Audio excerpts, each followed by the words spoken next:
This episode is brought to you in part by Samply. Samply makes the process of dealing with mix revision notes super easy. Make sure to check them out online at samply.app. And while you're there, get 3 months off any plan free by simply using the coupon code MYM at checkout. Hey, welcome to the Master Your Mix podcast. My name is Mike Indovina, and thanks for hanging out with me today. Today, my guest is Mike Cervantes. And if you're not familiar with Mike, Mike is a mastering engineer based out of Michigan who operates the Foxboro studios. And Mike has been at this for quite some time now. He's worked with Scott Hall of Masterdisk, who we had on episode 152. And in this episode, we talk a lot about Mike's entrepreneurial journey. Everything covering from when he was just getting started and working with local bands and mixing and producing bands, to then moving on to working for someone else and eventually getting a job at Masterdisk, and then taking the information that he learned from that and going off and starting his own thing. And Mike is very successful with the Foxboro. He's working on, I believe, like over 1,000 projects per year. So he's the kind of guy who you can learn a lot from as far as getting started with the studio, learning how to get clientele, how to manage them, and also how to manage your time. Because when you're working on that many projects per year, you have to be very efficient. And in this episode, we get into all of that. We talk about his strategies behind finding clients for his studio. We talk about how he automates a ton of his business, and he shares some great tips there and some great services that he uses to help buy back his time. I think that he said he's saving about 80 hours a month because of having a simple system in place for automations, which is taking care of so much of his business side of things. So that allows him to work on more projects, get more clients in the door, and just make sure that everything runs smoothly. So I think that if you're someone who is considering starting up your own studio and you want to know how to work more efficiently and how to be able to manage your time better, this is a great episode and you're going to learn a ton from it. So with that said, let's just jump right into it. Mike Cervantes, thank you so much for being on the Master Your Mix podcast. What's going on, man? Doing good. Thank you for having me. Of course. For people who might not be familiar with you and what you do and some of the cool projects that you worked on these days, can you give us that story on how you got into mastering and maybe even just music production in general? So my I'm gonna try to keep it really short. So I started as a musician. By the time I was 14, I knew how to play 4 different instruments, and I played in like high school concert band, marching band, jazz band, the worship team at church, the youth group worship team. And then I had my own band as well, like a pop punk band. And so like performing music was a 24/7 thing for me. It was every day, all day. What happened was the first band that I played in, this is when I was 15, we went to record a CD or record an EP and to put on CD and sell it. And it turned out horrible. So it's kind of the classic story of like, well, we really want to get into this club that won't accept anything, less than professional. And so let me see if I can do it myself. So I put together like a really terrible rig, like an 8-channel Mackie board, and I would take RCA cables and put that into like a CD burner, and then I would like record, like mix my drums and then record that onto the CD, and then I would import it into like some crazy Office Depot, like this is like 2002, 2003, so like the technology today is not even, it's like way above than what we had then. And so I just would like import the CDs for everybody's takes and then mix it and all the stuff. So long story short, we ended up getting a show at the club. So in my mind, it was a big win because it was like, oh, wow, what I created was, it was professional, So it dawned on me like, well, hey, wait a minute, how many other bands are trying to do this? So I ended up reaching out to like 10 bands. I got 2 replies, and then one band paid me to record them in my parents' basement with the same crappy setup that I just explained. And they got into the club as well. So from that point forward, I was an audio engineer. And for 10 years, I recorded bands, produced bands, mixed bands. And it turned into a full-time gig for me. You know, I was recording bands all throughout Michigan and in other states around Michigan. Some of the bands ended up getting signed to independent labels. Some got noticed by some pretty big labels. Some of the songs got on like MTV2 and like Much Music. Yeah, that's how so I did that for like 10, I think it was like 10 or 11 years. And then I became, it's a long story. Again, I'm going to keep it very short, but I became friends with a mastering engineer named Hank Williams, who did a ton of country stuff, and he has no relation to the artist Hank Williams, of course. But I essentially became his apprentice. And so I moved to Nashville. I slept on a couch, lived out of a suitcase, and worked third shift at FedEx so I could go to Hank's studio and learn mastering from him. And I did that for like a year. It was a crazy schedule, but it was totally worth it. And then from there, I moved to New York and became an apprentice for Scott Hull at Masterdisk. And then an engineer quit. And I got bumped up to be an engineer, started bringing in clients. And then he allowed me to work out of his room his 2 days off, basically. So I just filled those days up with clients. And then yeah, I started my studio, the Foxboro, and I've been mastering under that studio name, I think, for like 8 years now, maybe a little longer. It might be 9 years now. And yeah, I work on a ton of country, a ton of Christian music, work in stereo, do a little bit of Atmos. Yeah, that's the quick and dirty version.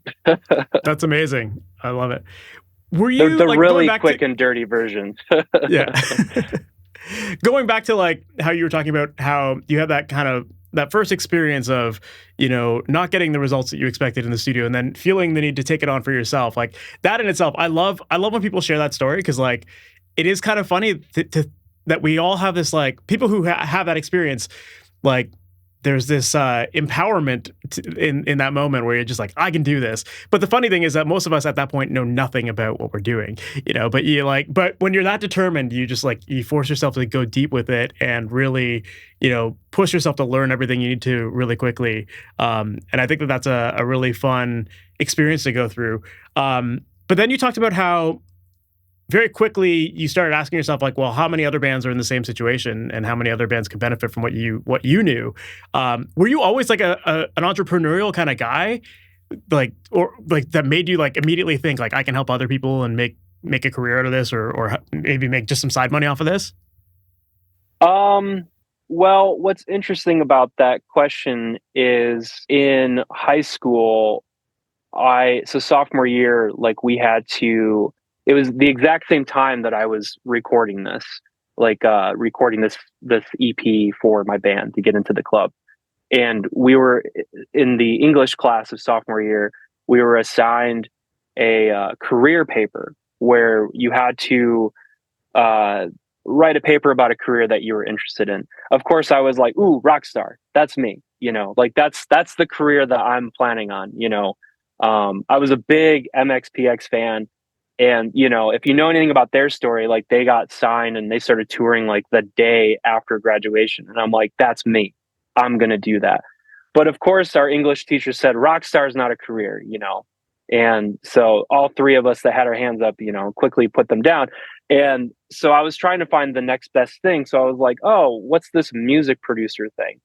And I remember being at the dinner table with my dad, and he was like, yeah, that's a great like backup plan, you know? And to me, I was like, okay, let me look into this more. Like, and the first name that I was like, well, who's the music producer for Blink-182?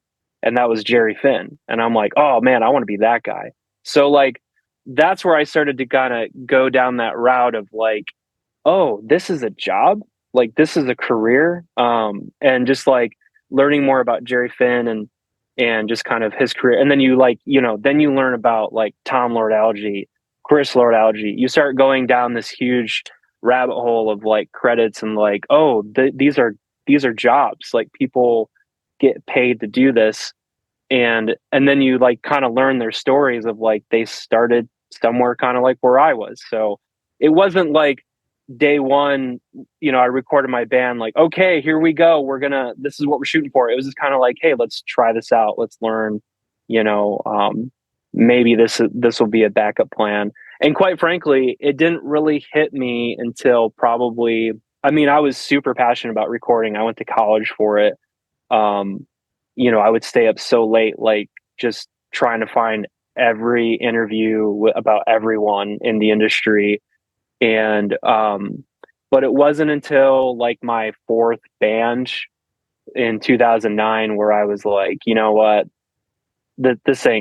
these guys aren't committed. I really wanted to do this, but I think, I think I have a better chance at probably being an engineer, and I really do enjoy it. So let's just like sell some stuff, buy some expensive wave plugins at the time, which, like SSL EQ was like $700, which is just so ridiculous to say today. But, let's go for it. Let's try to do this. And, so that's when I like really, my mindset shifted a little bit, even though I was living off of recording bands, that's how I was filling my gas tank, and feeding myself. So, I don't know. Sorry. I think I answered your question there, but no, just asking about like, if you were always entrepreneurial and like, what ultimately gave you that courage to be able to say like, yeah, I'm going to start recording bands. Like I have the confidence that I can do this and make a living off of it. Yeah. I think a lot of entrepreneurial thought comes from my dad as well. He has owned a number of businesses, which they all failed, which, should have probably scared me from not starting a business. But if anything, I learned a lot from those failures that he went through and that unfortunately our family experienced pretty firsthand. But, just kind of learning, just business fundamentals and things to do and things to not do. I even like at a young age, I wanted to, it's funny I bring this up because there's a lawn care business in town here. They're like the biggest company. And I remember when they started, because I was putting up like signs that I wanted to do like lawn mowing in my neighborhood, and they were putting up their signs, and it's like, now they're just like this $10 million business. And obviously I didn't make it. So, but, I've always kind of, wanted to do something on my own and start my own business. And I think even like working for Scott, not to jump too far ahead here, but like, working for Scott at Masterdisk, I think he kind of knew that too. Which probably, thinking back on it, he probably had some hesitation about bringing me on and stuff, knowing that, this guy's probably going to leave us someday. But Scott was incredibly open and definitely like top 5 smartest engineers I've ever met. So, yeah. Well, that's interesting that you bring that up, because I was going to ask you like that decision to leave a place like Masterdisk, where like, famous studio, working for Scott, famous engineer in his own right. And, there's definitely a lot of clientele coming through that kind of studio. So then to leave and go off on your own, was that something that like you think was always in the back of your mind, that like Masterdisk was maybe just a temporary thing? Or did you maybe think that you could just rise up the ranks there and, keep busier there? Man, it's funny because when I moved to New York, I was like, all right, I'm going to be here for 10 years. Like that's 10 years minimum. That's the only way this is ever going to happen for me. And, when I showed up to Masterdisk for the first day, I was told it was going to take 2-3 years to become an engineer.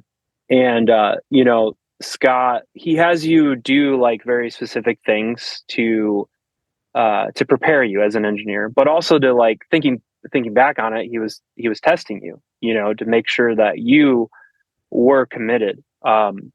I started at Masterdisk as an apprentice, and basically an apprentice is a glorified intern where you learn all the intern stuff so that if they're sick, you can do all that stuff, which, involved me like carrying a stack of chairs in the middle of Manhattan on, 8th Avenue for 6 blocks to the other like rental location that Scott owned.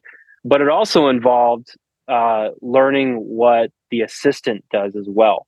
So that if the assistant is gone, you can take his place. So you're kind of like interchangeable between the two different roles.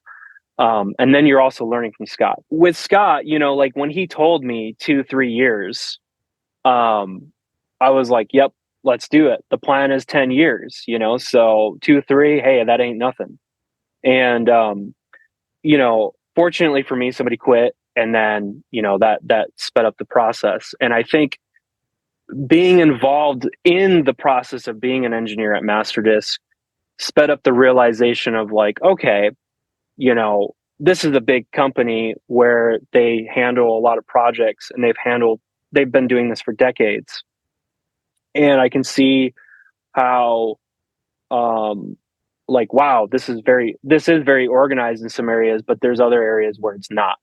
And I feel like I could do this similarly, but with my own twist. And one thing that Scott had back before my time at Masterdisk was something called Masterdisk Indie, where it was another program where people could get their songs mastered at Masterdisk, and it would be at a cheaper rate. It would be the what he called junior engineers, like the newer engineers. So he was kind of like wanting to revive that. So he kind of gave me the reins on trying to do that.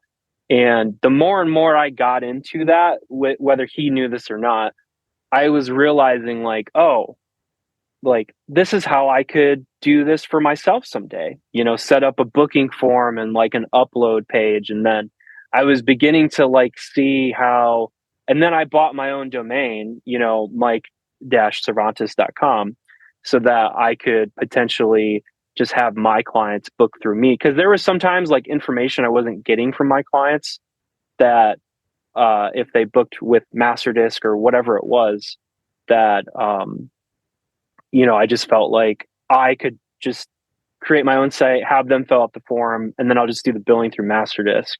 And essentially that is still what I do today, but under, the Foxboro.com.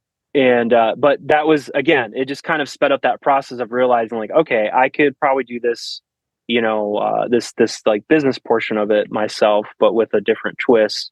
And, but yeah, originally the plan was just to be at Masterdisk and, become an engineer there, and then maybe, move back home and start my own thing if I could hack it, which, has proven itself many times. So, but yeah, that was the plan. I mean, working at Masterdisk was, a huge blessing for me in many, many different ways. And I definitely don't regret it. There was times where it was really tough. Just the way I was pushed, the way I like to describe Scott is he was like my Yoda, where, he was like kind of pushing me in a lot of areas, but it was very challenging and very good because it pushed my skills. And, I learned so much from Scott and so much at Masterdisk. And, yeah, I have a lot of respect for that time and that time in my life. So, yeah, that's amazing. I would think that a lot of people in that situation of working for a place like Masterdisk would see that, it's a big studio, it's got lots of clientele. And I think a lot of people would fear that if they left a studio like that and tried to start their own thing, that all those clients would leave and you'd kind of be starting from scratch. And it's a pretty scary jump to make that leap. So maybe take us back to like your early days. These days you're working with tons of clients, but like back in those days when you first got started on your own, like how are you even going about finding those clients? Like I know you said you had some clients that maybe came from Masterdisk, so maybe that was kind of your foundation. But as far as building new clientele and not having that name recognition of a Masterdisk, what kind of steps were you taking back then to build up the Foxboro and get those clients coming through the door? Well, so to clarify, I think I was only given 2 clients from Masterdisk. Not because there was anything like sacred with Masterdisk. It was more, I think, put on me to just do it myself, like find my own clients. So, I'm gonna, I'm probably gonna make myself look terrible by saying this. But the one thing that I worked at Masterdisk, but I also had a full-time job because New York is extremely expensive. So I actually worked at Guitar Center in Manhattan, which, we all know Guitar Center. It's pure shenanigans when you go there. They say they have something and then they don't have it, which is, very common in most retail type stores. Times that by 20 with Manhattan, with all the crazy people coming in, and then you're trying to earn a commission as well, selling, either microphones or, cables or keyboards and DJ equipment and stuff like that. So, one thing that was great about Guitar Center is that I was meeting everyone at every end of the spectrum, like guys from the Bronx who are making like hip hop beats and they don't understand why they need to buy 2 speakers, but then you got a guy who's coming in and looking for a Shadow Hills mastering compressor, or you got like John Lennon's son, who's coming in to get something else. And like, so you've got like every end of the spectrum type of client or type of customer coming in. And I actually met like some of my clients that way, which was, like my buddy Kevin Andreas. He was like coming in to trade in a keyboard or something and get a new keyboard with him and his girlfriend. And it just came up that I was a mastering engineer and I worked at Masterdisk. And then he's like, "Oh, that's crazy, dude. I have an SSL console." And I'm thinking like, this is amazing. Like, you're already cool. You have an SSL in your apartment. Like, and sure enough, he did. Like, I went over there and hung out with him, and like, he became a client like for years where he would send me stuff that he was working on for himself or just for other people. There were other like sales guys that I worked with that would work on their own projects and they would send them to me. And then I'd get referrals that way, like word of mouth. Of course, like with so there's that part of it where I had a full-time job and that's kind of me on the street, so to speak, like trying to get clients. It's like the networking side of it, like the in-person. Yeah. The like one-on-one, you're just like selling stuff to people and all that.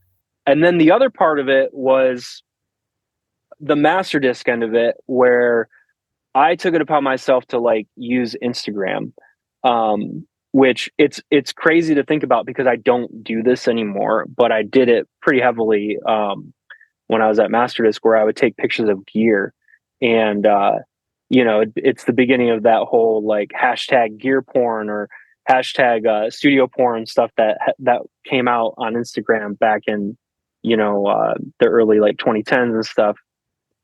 And I would take pictures of like, because Masterdisk like had holy grail stuff, things that you see like these gear space forums, just everybody talking about a Stantec or like Manly Varimuse and which version was the best, or what massive passive was the best, and like converters and all these things. And like, so I actually used these pictures, just made them look cool. And then through that, I would say up until like the last 2 years, all of my Canadian clientele was from one picture I put on Instagram. And one of my good friends, who is a mixing engineer from Canada, who I helped get into Nashville, into America with the O1 visa, it's all because of Instagram, because of that one picture. And the person that just DM'd me and said, "Hey, dude, you work at Masterdisk, would love to send you this song I'm working on." And then that just like spiraled into a bunch of Canadian country stuff, and shout out to Jordan. That's the guy. So, and John Vez in Vancouver. So, you'd be stuck on the subway for like an hour to get from Brooklyn to Manhattan. And of course, there's no there wasn't Wi-Fi in the subway then. I think there is now, but I would write draft emails on my phone. So I'd write like 10 of them to new people, or, I remember one time I was at Guitar Center, I had my hand on the phone because you want to pick up the phone right away. And there was this one phone in the sales department where the light would start blinking before the ringer rang in the whole store. And this is like a 2-story Guitar Center. So like I got the one phone, I'm watching the light, and then I had my cell phone like under the counter, like emailing people. And I was just like trying to just do both because it's all commission based at Guitar Center, but it's commission based at Masterdisk, but way better commission. And so yeah, I was just like really, really grinding to get clients. And yeah, by the end of my time at Masterdisk, I was filling up those 2 days, like 15-hour days in Scott's room. And so, I think the hustle was great. And the great part is that those were my clients. They weren't Masterdisk clients. They were my clients, and they came with me. And so when I started the Foxboro I was starting off pretty good because I already had all these clients built up. So, yeah. Yeah, that's cool. No, that's awesome. Like, I love hearing that that hustle approach of just like, yeah, you got to network. And even if you got another job, just because you're working somewhere doesn't mean that you can't still be creating connections with people, and especially if it's a related field, right? I mean, yes, I guess if you're working for someone, you want to be doing your job, obviously, but there are some other perks sometimes when you meet some people and you get to have cool conversations and you get to connect. And hey, if that turns to business for yourself in another way, so be it, But but yeah, it definitely is cool to hear, like, even with like the social media post stuff, like, I think a lot of people when they are getting started with their studio, there's this if you build it, they will come mentality, and that's the furthest thing from the truth. So you do have to be like, you do have to garner up some sort of traffic. You have to get people paying attention to you somehow. And if it's social media or connecting with them at work or cold calling people or emailing people, whatever, sometimes that's just the way you got to do it to get started and build that word of mouth. Because I guess that's also another thing too. Like, I don't know if your business, like, do you feel like it's all word of mouth these days, or are you still sticking with a lot of those same strategies that you had early on? It's completely word of mouth. And I haven't done the picture thing in a really long time. Cause like when I left Masterdisk, I barely had like close to the rig that I had at Masterdisk. And even the rooms that up until like this room, which I haven't posted any pictures of it yet, but those will come at some point. But I haven't really had, and quite frankly, I just don't really care, I think, and plus I think a lot of people don't really care as long as you do really great work. But like, having a nice looking room or having great gear, or whatever it is that you want to put in that category, to me, that's just like the chef's kiss, to the whole, if you're doing great work, I know guys, I got a mastering colleague of mine. He's got an incredible looking room and insane equipment, but he never posts any pictures of it, which is fine. I don't think he has to. I wouldn't, tell him that he has to or anything like that. But again, just the chef's kiss to the whole thing. And I don't even know if it would work today. I feel like I see people doing it, and, there's a part of me that wonders, like, I see a lot more pictures of your room than like pictures of stuff that you're working on, or a post about maybe stuff that you're working on. And I know this is like judgmental, but my point in saying all that is just, I don't know. I guess I remember hearing somebody say like, hey, be careful of the guys that are only posting pictures of their room and nothing about their work, because that might say something about, their situation, which, that could be true, but it also could just be a choice thing, and I'm not here to judge anybody. I'm just saying, like, I don't know if that stuff really works today. Hey, just want to take a quick second to tell you all about our awesome podcast sponsor, Samply, which is an app that I've been using for a while now that has made the process of mix revisions with clients so much easier. In the past, I used to get vague emails from clients about what sections needed fixing, and it was always a bit of a guessing game. But with Samply, I can upload my mixes, send my clients a link to a playlist where they can listen losslessly, and then they can add timestamped comments directly on the files. I can then import these notes into my DAW and have them perfectly synced up to my session, so there's no more guessing. Another feature that I love is their playlist embedding. Right now on my website, I have a lossless playlist of my portfolio so that any potential client can hear my work at full quality. No more crappy sounding, low resolution MP3 files. Instead, people can hear my work at its best. And the icing on the cake? Samply integrates with a ton of different services, and one of my favorite integrations is their integration with SoundFlow. With just one click, Samply can export my mix from my DAW, upload it to Samply, and then send my clients an email for where they can hear their song. One button, that's all it takes. It's a major time saver. So Samply has really streamlined my workflow, and I know that they can do it for you too. So make sure to check them out online at samply.app. And you can get 3 months off any Samply plan for free by simply applying the coupon code MYM at checkout. Yeah, well, I definitely agree with you that I think your work has to speak for itself, and that's going to create that word of mouth. But yeah, I'm glad that we talked at least about like those early days and kind of some of the strategies you were taking there, because I think most of the people listening to this who are thinking about starting off their own studios, it's like they're starting from nothing, and you don't have word of mouth if you have no clients. So you got to get some people in the door first to at least start getting your experience out there and your portfolio building and that kind of stuff. And then from there, that word of mouth will eventually happen. And like to touch on your, the whole, your work should speak for itself thing. The biggest misunderstanding about me and the Foxboro is everyone thinks I live in Nashville. And this isn't me like coming out and telling everybody, hey, guess what? You've been fooled this whole time.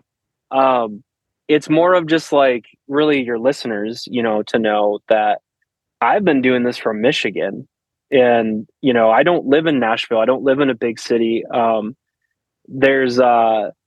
It's much easier to be in a crowd of people and tell people that in Nashville, at least, to say I'm a mastering engineer, and probably some of them they've probably heard that name before, or maybe know what that title means, but up here they're like, huh? Like it's a totally different crowd. So like the point I'm making though is that I think something for me the focus has been more on the work speaking for itself as opposed to the room or the pictures speaking for itself. And early on, I thought it would be the other way. Like, oh man, I got to get a business loan and like get all this cool gear. I mean, it's funny. My wife and I, we talked about that like all the time when we moved, or when, when I had left Masterdisk, like we got to get the loan, we got to get the gear. And a friend of mine, actually, he was on your podcast, Jake Rye. He had said to me, let the work speak for itself, not the gear. Let the work do the work, not the gear. And that has always stuck with me. Anytime I've been like a little reserved or just feeling, doubt about the things that I have or the gear I have or the rooms I've had and all this stuff, I've always like remembered that phrase because I thought it was really, really powerful what he told me. And that's kind of when I actually stopped just posting pictures about like gear. I mean, I remember buying a Burl B2 Bomber, when that was like the first converter I got when I left Masterdisk, and I was like so pumped about it, and I never posted a picture about it. But like that was like a cool piece of gear that I had, and I just was like, I'm not going to worry about the gear anymore. I'm just going to like make good work, get people to come, to work with me. So anyways.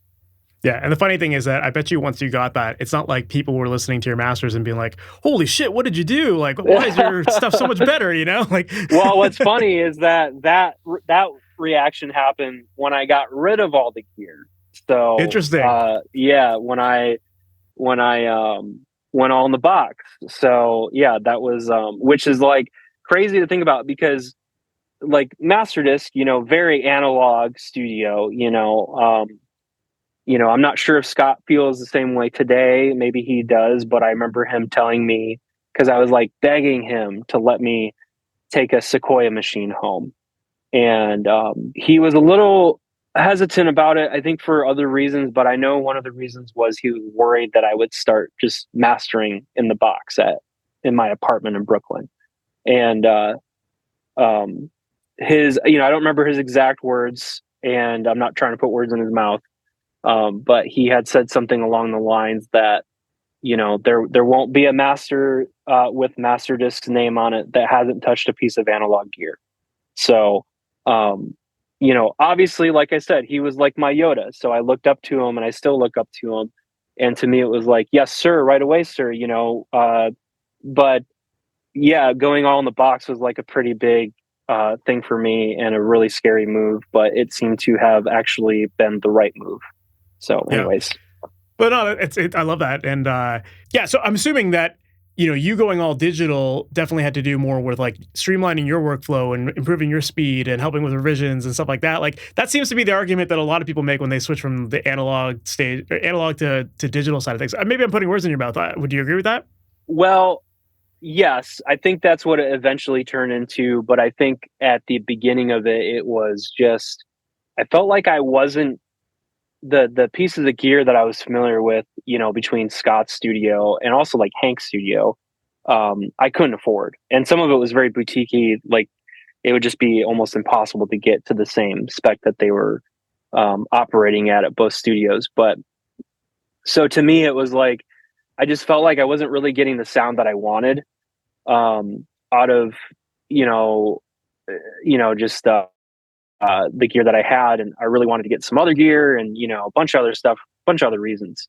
So I remember I was like, let me hit up, I have I'm not going to name names right now cause I don't want to get anybody in trouble, but I have a friend who I worked at Masterdisk with, and he works for a very established mastering engineer, and we chat all the time. Like he tells me a lot of cool things about, not really secrets, just like, oh, well, this guy, he's using this plugin, So I hit him up that day and I was like, what plug? I know he's all in the box. What plugins is he using?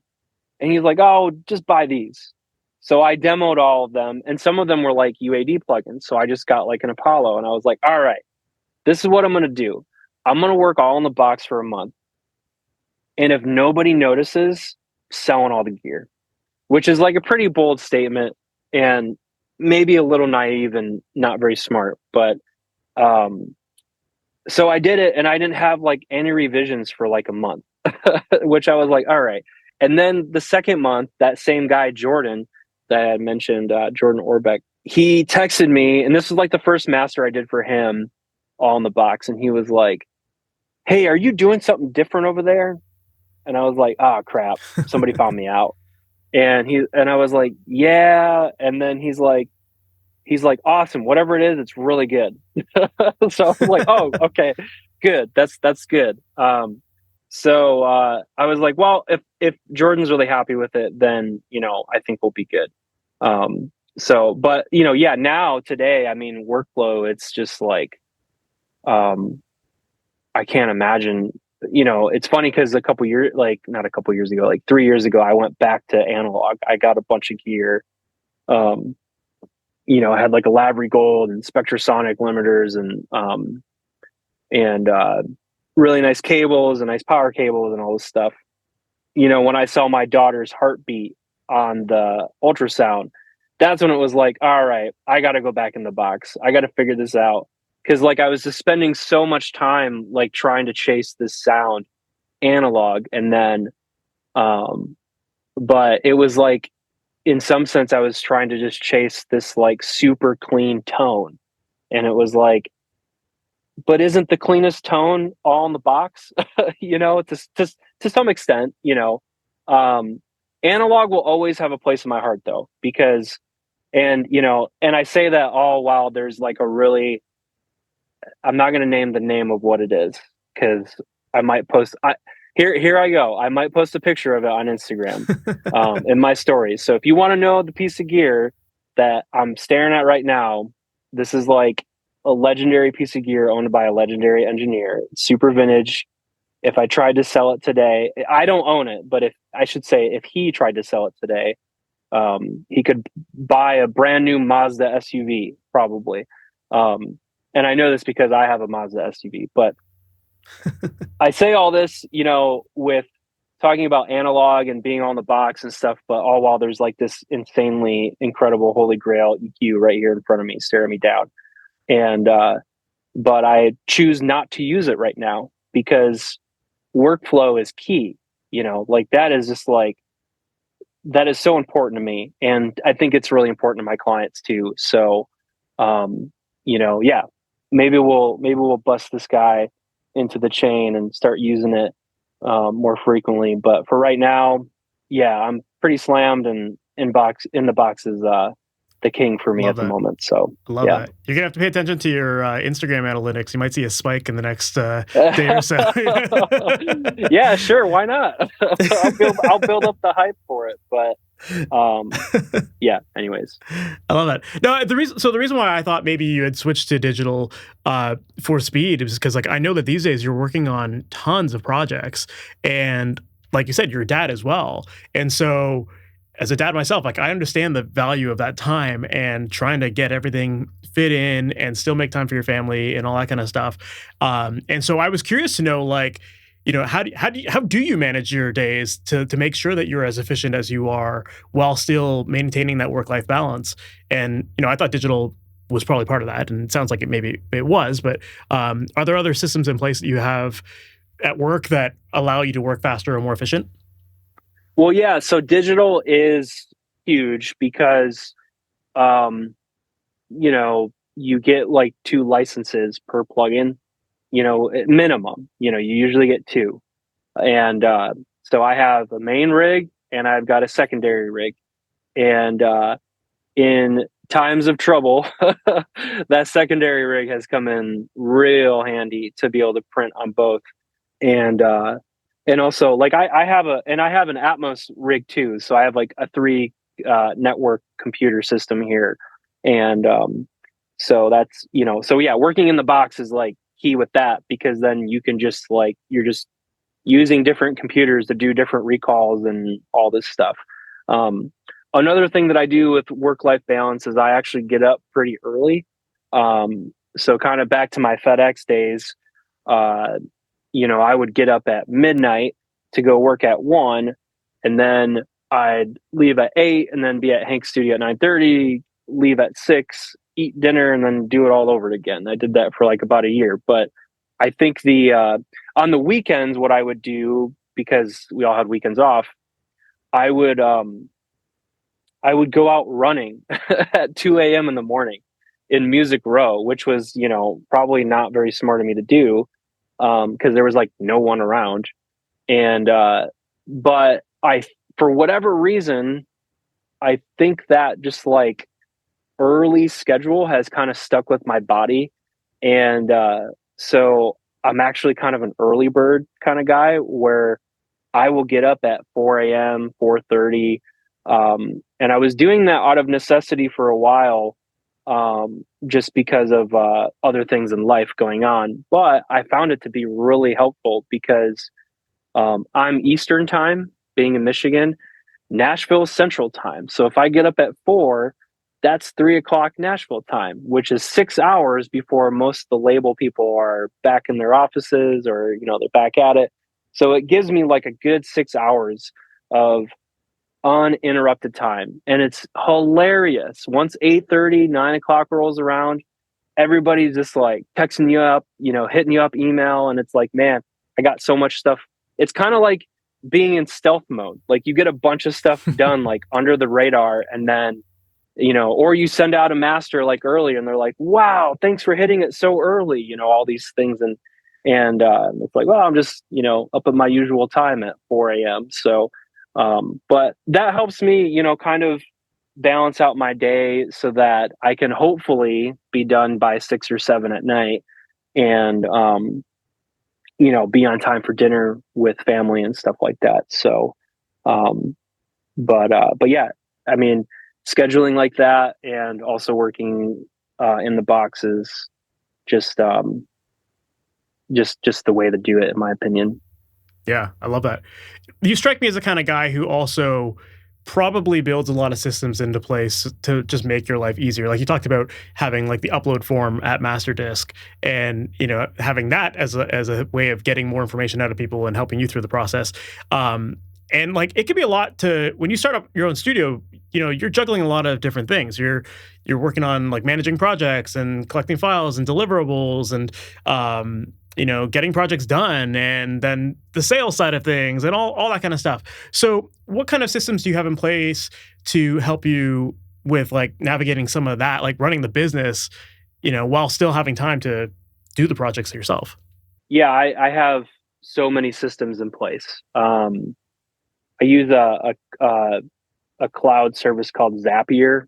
I believe that's how you pronounce it. I could be wrong. Zapier. That's how I've always said it. Yeah. Yeah.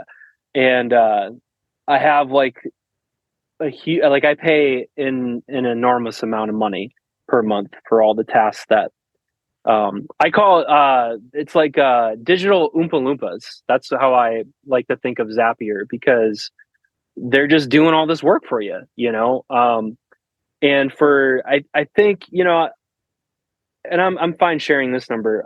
I think I pay like $155 a month for Zapier, which is like a pretty large tier, but that's the only way that I can have like, I don't remember how many tasks it offers, but $155 a month is nothing compared to having me or an assistant do 80 hours of work, because that's how much time it saved me back in 2019, which was like 4.5 years ago. So I was gonna say, maybe we should just clarify for anyone who isn't familiar with Zapier. Zapier is basically like a web-based service that allows you to connect various websites, various apps, and even I think you can even do things on your computer with it as well. So you can basically have it like, if this happens, then do this, and all that stuff happens automatically. So it could save you a ton of time rather than having to like draft up emails with the same thing all the time, or maybe put stuff in your CRM or whatever. So, I mean, I don't know what kind of automations you have there, but yeah, those are some of the things that some people might use Zapier for. So yeah, it could definitely save you a lot of time in the background. Yeah. So we probably should have started there explaining what Zapier actually was, other than me just saying it's digital Oompa Loompas, because now everybody's got the wrong picture in their head. Just to clarify, I'm not Willy Wonka. So, but I'll bring up a really cool example. This one just blows my mind. Well, maybe I'll bring up a few examples. So if you go to the foxboro.com and then you click on book a session, there's a form there. It's a custom form. And when you fill out that form, all the information in there goes into a Google spreadsheet. I have a formula in one of the columns, or cells, I guess it's called, that calculates what's called a project number. And every booking, it just makes a new project number, which, we're in the 5,000 somewhere. So let's just say 5283. Well, the next one will be 5284, and then 5285, and so on and so forth. So what that one line of the spreadsheet does is it triggers like 8 different automations. One of them being my session creation automation. So Dropbox is a cloud, Google Sheets is a cloud. They can speak to each other. What that Google Sheet line does is it creates a main folder with the project number, the project name, and then so we could do 5283. The project name is MasterYourMix Podcast, and the artist is Mike. It'll always, based on the forms, what's entered into the form. So it will do all of that for me, create the main, but then it will create 14 other folders and subfolders, and it finds my DAW template, renames the DAW template, and saves it into the proper folder inside of the main Dropbox folder. So that if somebody's like, hey, dude, I need this song done in an hour, can you do it? And believe me, this has happened hundreds of times, maybe thousands of times at this point. We need the song done in an hour. Cool. Fill out the form. They fill out the form because I don't know who's the billing. I don't know who's all these, the record label. All I know is they want a song done in an hour. So takes them 45 seconds. They fill out the form, boom, all these things shoot off, things happen in 5 minutes. They upload the song. All I got to do is click on the DAW template that's already labeled for their session with an _1, meaning it's version 1, pop in the file, work on the song, QC, export, all the things. I have WaveLab working as batch processing to create all the different formats for me really quick. And then we pop it in the Samply. I just got fiber internet, which basically I've been living Amish my entire life compared to what I'm living now with fiber. It's insane. And so within literally probably 20 seconds, I have all the master and formats into Samply, send it off. And there's a ton of other automations going on in there. But the point being is that saves me so much time and brain calories. So I can just do the thing I was actually hired to do, which is master your song. And then boom, they love it. We did it under an hour. They get to keep their advertising in Times Square and they don't have to delay it by 4 weeks, because that has happened before where I was told, oh, thank you for getting it into us on time. Now we don't have to cancel our Times Square marketing. And it's like, oh gosh, you could have said something. So, so that just speeds up everything. And that's how I'm able to do, 92 songs in a week or 39 songs in a day or whatever it is. So, whatever the record number is for myself. But, so yeah, that's like a little taste of, one of the many automations that are in our entire world at the Foxboro. I love that. I think that's like a perfect example of how you can use tools like Zapier to just save yourself all that stuff. For me, it's I've always had macros on my computer and I'll use SoundFlow and press a button, enter the client name, and it creates the same thing, all the subfolders and stuff like that. But to have that even linked to your studio form on your website, that's great. And then it really eliminates you from even that first step of having to enter their name, that kind of thing. Yeah. I mean, that was kind of, I'm not throwing Masterdisk under the bus or anything like that, but that was one of the things that I had seen where it's oh, the assistant takes the information. He creates all these folders with that information in it. He's hand doing all this stuff. And then, it was years until after Masterdisk where I found Zapier, probably through Brian's podcast, or Brian and Chris at the time. And, it was oh, shoot. Digital Oompa Loompas. They're doing all this stuff for me. This is going to really speed things up. And yeah, I did a little audit on myself where I was shaving off 80 hours of time per month. That's what it was. And that was April 2019, which, I would guess it's probably 4 times as much now, per month, how many hours are saved. Yeah. Which, from a business aspect, I don't want to get all business here, but you pay an assistant $25-$30 an hour, which is kind of a king's ransom, so to speak, in the audio engineering world for payment. I mean, that's pretty good. And, that's you're $150 a month. Yeah, I'll pay it. Take my money now versus having to, smack an assistant to do things right or they spelled something wrong. Cause that's the other thing is if you're not very good at spelling, which I have a friend who's terrible at spelling and I'm not going to shout him out, but, cause I actually have, so I'm bringing him up. Sorry.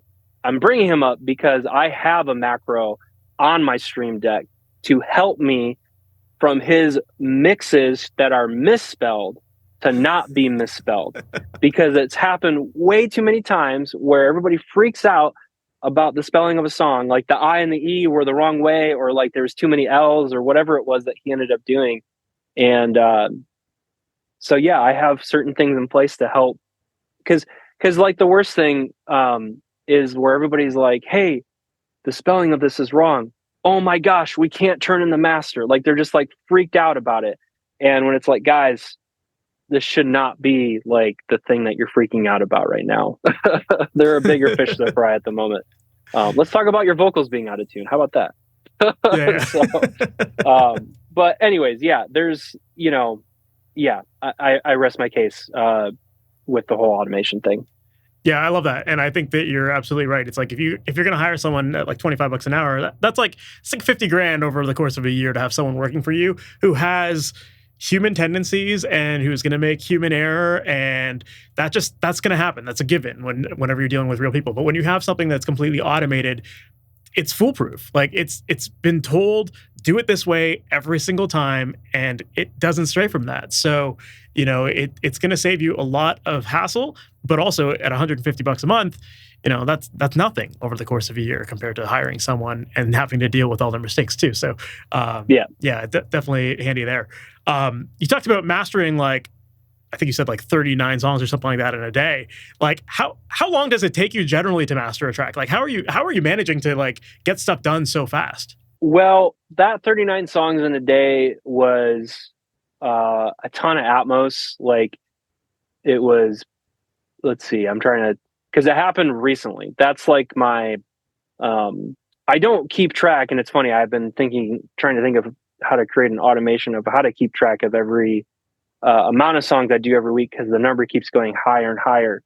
And because I'm just curious about it, not because I'm trying to set a Guinness World Record or anything, which I guarantee you probably Chris Athens has already set that record. So, and we don't even know about it yet.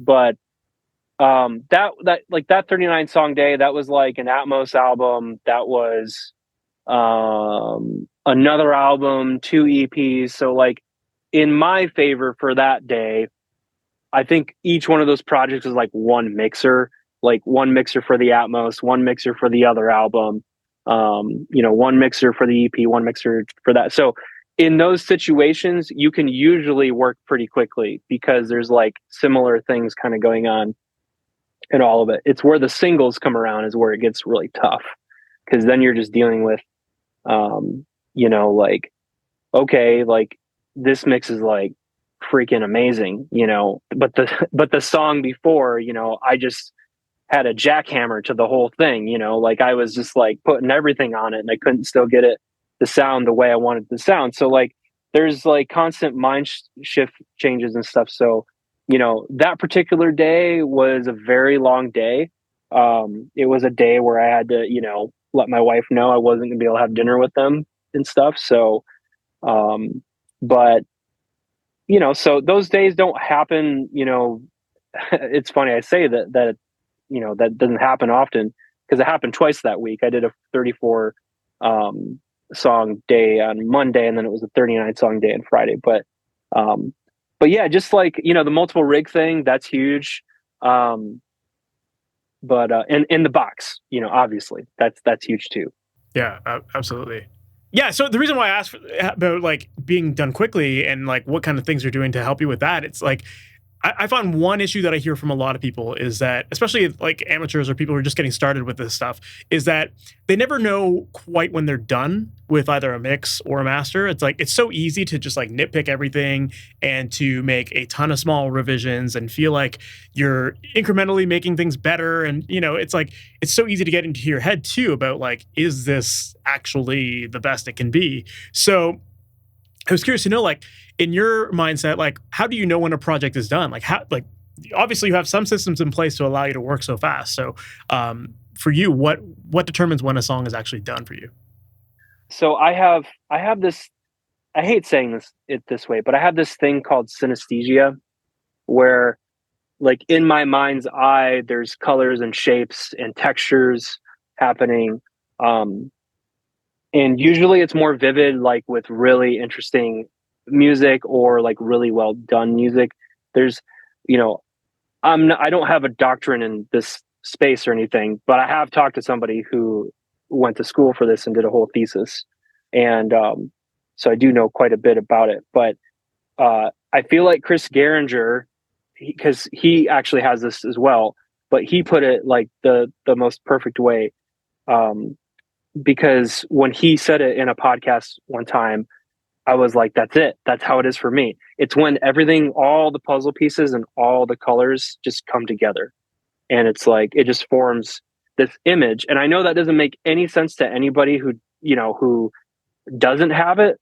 But for me, it's a combination of that where it's like, oh, this feels great musically. And on a technical level, because of my monitors and my headphones and things like that, like the things that I know, it feels right. It feels good. But then there's also there's the other part of it where it's knowing the client. So like there's some producers I work with, or even some mixers that I work with, they don't want you to do anything. They don't want you to touch it. They don't even want you to breathe on it, and if you do, they will find out because they can hear. They are just so dialed in that they know when you have done something different. And so, there is that aspect of it, of knowing like, oh, I've gone too far. Like they're going to just call me out in this email with 7 other people and I'll never get hired again. There's that pressure. But then there's the part too, where it's like, there are some people, like this goes to knowing your clients. There are some people that they are expecting you to move mountains. They want you to give it a shot. They want you to try.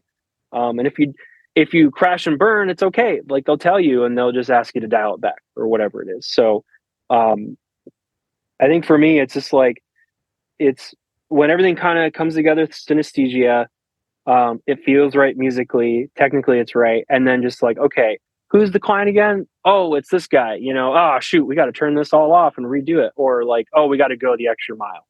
So, there's not really like a clear answer there other than just, it takes time also to know, like when something, and I'm still learning that. I learn that every day with different people, new clients. I've been referred by the guy who likes a lot done to his master refers me to this other guy, and I'm thinking, oh well, they probably want the same thing, and then it's like you find out the other guy, he doesn't want you to do anything. So then it's like it's just a learning process of like working with people and trying to like have communication on both sides. So yeah, I love that. So for people who don't have synesthesia, like obviously I get it. It's like, I don't, so I don't know how to relate to that answer necessarily, Right. But like right. if you had to like quantify the sonics of what makes a great mastered mix, like to help people maybe identify where or when a mix is done or master is done, how would you describe that? It's interesting because I just was talking to someone about this the other day where they, I don't want to name names and I don't want to get too revealing here, but we were talking about a very specific genre of music and how it's kind of like sonically all over the place. And I'm going to answer your question this time, I promise. Yeah. So I'm getting there. Trust me, it's a little bit of a journey. So we're talking about a very specific genre of music and how it's kind of all over the place. And it was funny because he heard this song. I hope he liked it, the way it sounded, but he was just looking at credits and he saw my name. He goes, oh, you worked on this song, and I was like, yeah. And we were talking about how like, yeah, this genre is like a lot of stuff's thin and bright. Some of it's super dark. Some of it's heavy. Some of it's loud. Some of it's soft. Some of it's mid range forward. Like it's just all over the place. But I said, you know what? I have a theory. It has to do a lot with the fact that the rough demo that was created the day of songwriting is the king in that genre. Because, and I'm bringing this up because to me, I get stuff, I don't think it sounds very good sometimes. But I have to respect what I was given because that is what has been approved. And by all these people, again, back to the 1 hour scenario. Hey, we need this song done in an hour. This guy's a megastar. The song's blown up on radio, but they won't play this version in some market. So they got to do this other version. Can you do it in an hour? Yes, I can do it. I've been wanting to work with this artist forever. So, then you might get like a mix where it's just in that scenario where it's like, shoot, this isn't really my taste. I'm not really, but they all like it.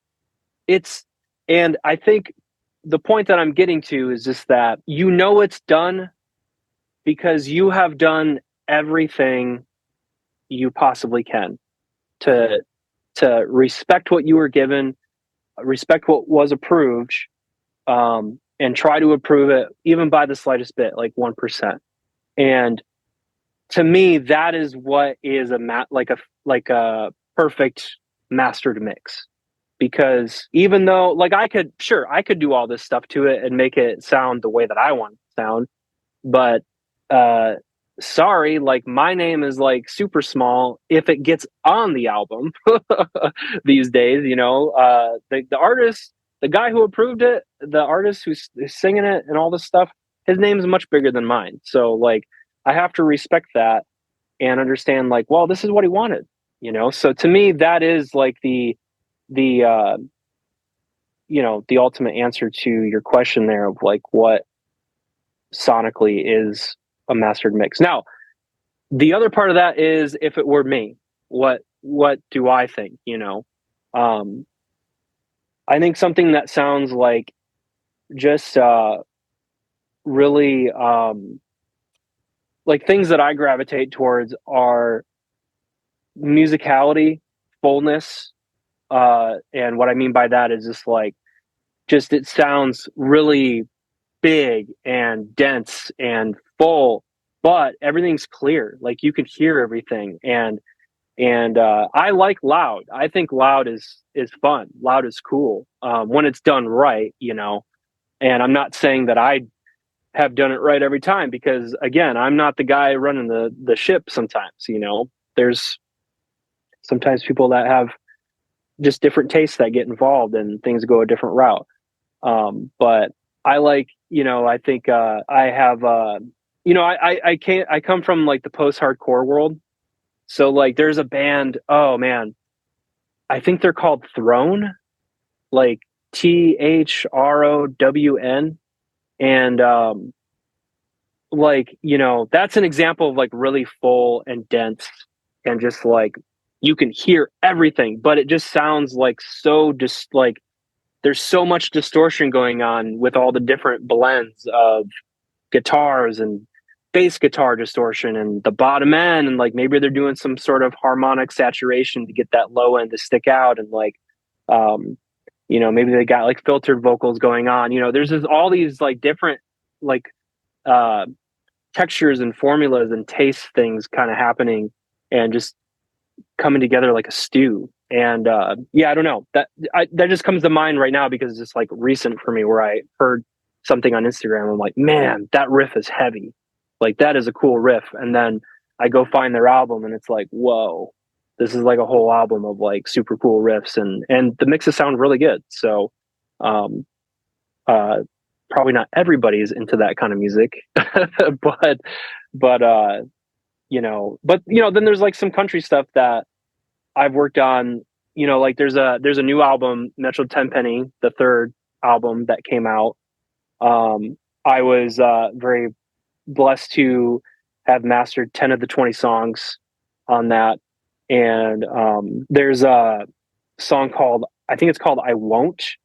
And man, Jeff Braun, freaking beast, killed that mix. And it's just like, to me, that's like a really good example of a good full mix master, something that just came out really well, that I'm really proud of. Happy to be a part of that one, and happy to have contributed, a very small percentage to it. Even though like Jeff just like knocked it out of the park. That is actually a really good mix, where if there was ever like a course or something, it would be so hard for somebody to mess up that mix in mastering. And if you messed it up, I'm sorry, mastering might not be for you. But he set me up very nicely on that one. And but that's completely different than the example I just gave about that Throne band. I think that's what they're called. But so yeah, I don't know. I just feel like my definition of like perfect it changes all the time. So yeah, but I love that answer, and I think it's so true. Is that like a perfect master doesn't necessarily mean that it's your taste.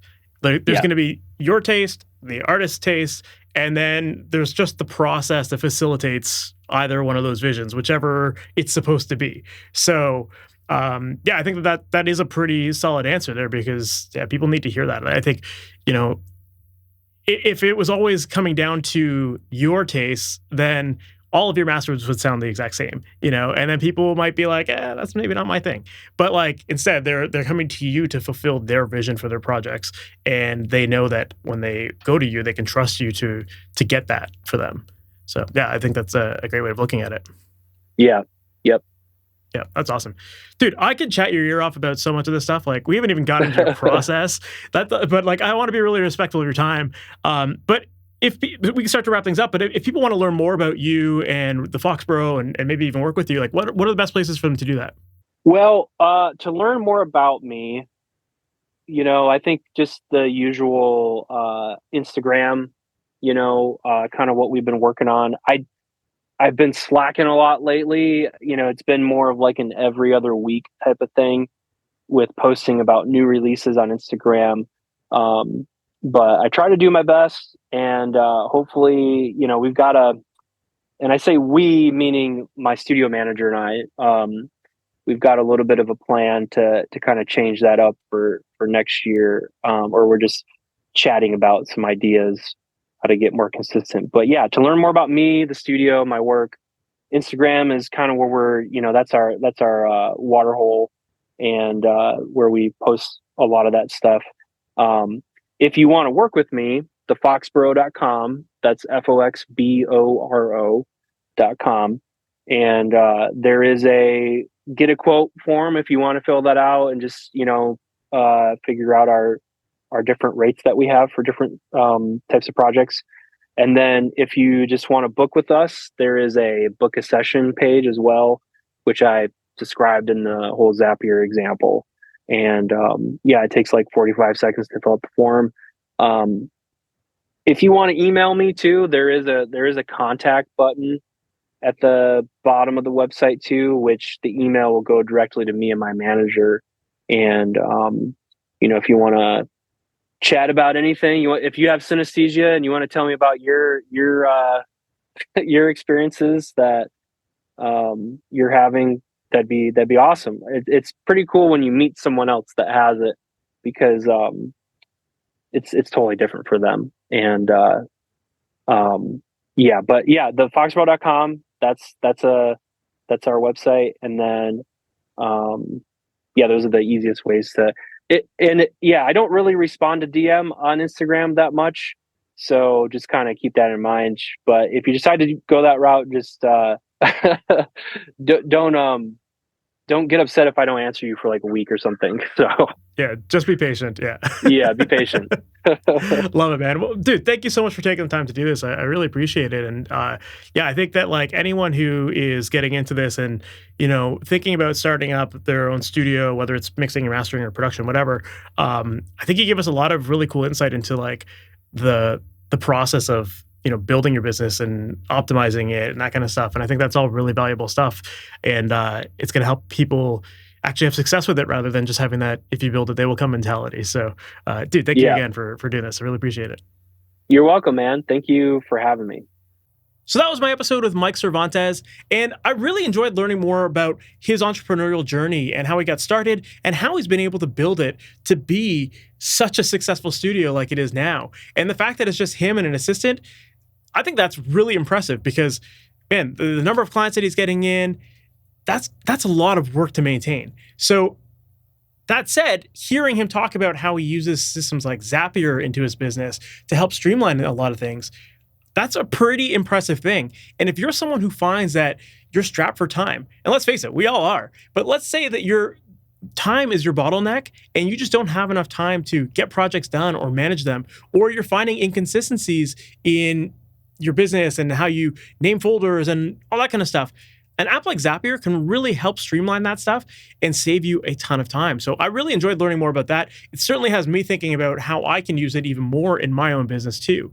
I also really enjoyed hearing about how he's flip-flopped between analog and digital, and how he went from analog to digital, back to analog, back to digital, and just how that has affected his business in general. And I also thought it was really interesting to hear him talk about how people started to notice that things were sounding better when he switched to digital, which for a lot of people, there's still that debate of analog versus digital and analog sounding better.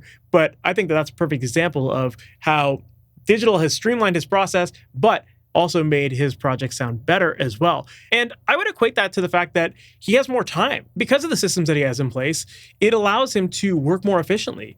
And when you have more efficiency in your system, you can put more time and effort into the projects that you work on, which is ultimately going to get you better results. So yeah, I thought that was really interesting to hear in his story as well. So I hope that you found that episode helpful and that you found it inspiring to help you with your studio and how to create efficiencies in your own process, or how to get your studio off the ground and start finding clients and all that stuff. Mike shared so much good information here, so I really hope that you enjoyed that. If you did, please make sure to subscribe to the podcast. That way you're notified about all new episodes as they go live each and every Wednesday morning. And if you're someone who is looking for help with your productions, we talked a lot about mastering here today, and mastering is a part of the process, but mastering can only sound really good when it starts with a really great sounding mix. So if you're struggling to get great sounding mixes and you're not sure of what you need to be doing during the recording, editing, or mixing stages to make sure that your projects sound great and that you're getting the sounds that you hear in your head to come out of your speakers, well, that is exactly what I'd love to help you out with. And inside of my coaching program, Amplitude, I work one-on-one with my students to help make sure that you get those pro results, that you have a repeatable system that you can implement in every project you work on in order to guarantee that you get the sound you're looking for. And it's going to eliminate any guesswork. It's going to streamline your process so that you can be more creative, more efficient, work faster, and still get the results that you've always wanted.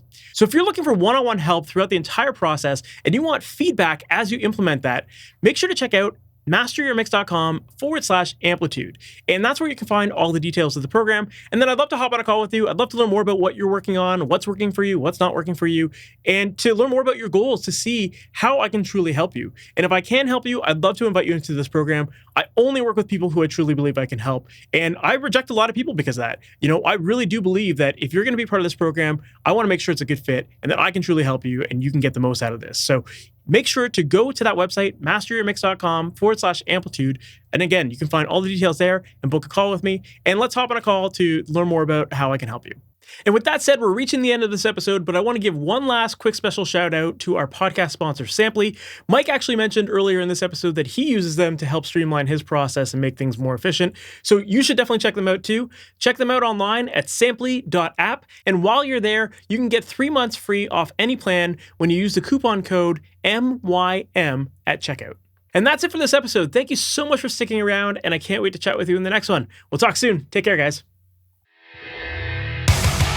Thanks for listening to the Master Your Mix podcast. Please make sure to subscribe on your favorite podcast app and leave a review.